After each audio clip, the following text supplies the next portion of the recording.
Mr. Sanlanders. Assalamu alaikum. Wa alaikum assalam. I am a Muslim from Pakistan.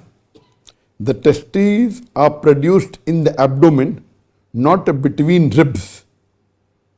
My Muslim gynecologist aunt has said because of this Surah Tariq is wrong. Please give an answer. The question posed from the person in Pakistan that the Quran says that the testes are produced between the ribs, and the Muslim gynecologist auntie is saying that it's not in the rib, it's in the abdomen. Therefore, the Quran is wrong. What is my comment? What you're referring to is the verse of the Quran from Surah Tariq, chapter number 86 in Surah Tariq, verse number 7 to 8, where it says, does not man think from what is created? He is created from a drop emitted from a space between the backbone and the ribs.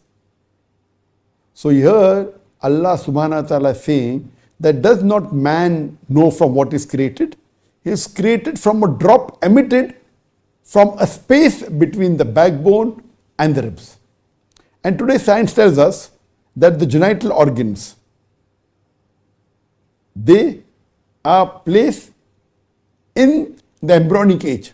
Embryonic age means when the baby is in the womb of the mother, before the baby comes out.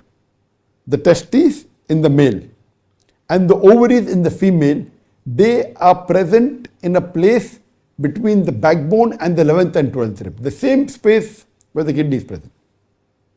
From the 11th, a space between the backbone and the 11th and 12th rib. So here the Quran says space. You call abdomen, it is the same. Never does the Quran say between the space between the backbone and the ribs. So the space between the backbone and the rib, it is the abdomen. So your Muslim auntie who is a gynecologist may not have understood.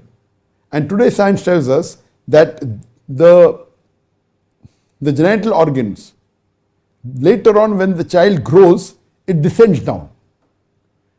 In the male, it descends through the inguinal canal into the scrotum, and in the females, through the inguinal, it goes through the inguinal canal into the true pelvis.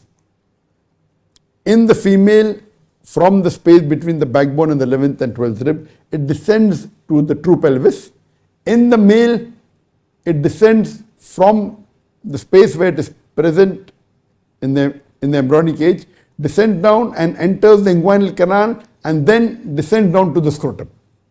Even in the adult life, though after the genital organs have descended, yet the blood supply is received from the same space between the backbone and the 11th and 12th rib. The venous return goes back to the same space between the backbone and 11th and 12th rib. Even the nervous supply from the same space. So mashallah, the Quran is very scientific. It's very accurate. Unfortunately, your auntie, though being a gynecologist, hasn't understood the verse of the Quran. So this Quran is scientific, and it was revealed 1400 years ago. At that time, no one knew about this fact. But because the Quran is written by the Creator Allah subhanahu wa ta'ala, He has all the knowledge. So the information in the Quran is perfectly correct as what the modern science had discovered recently. Hope that answers the question.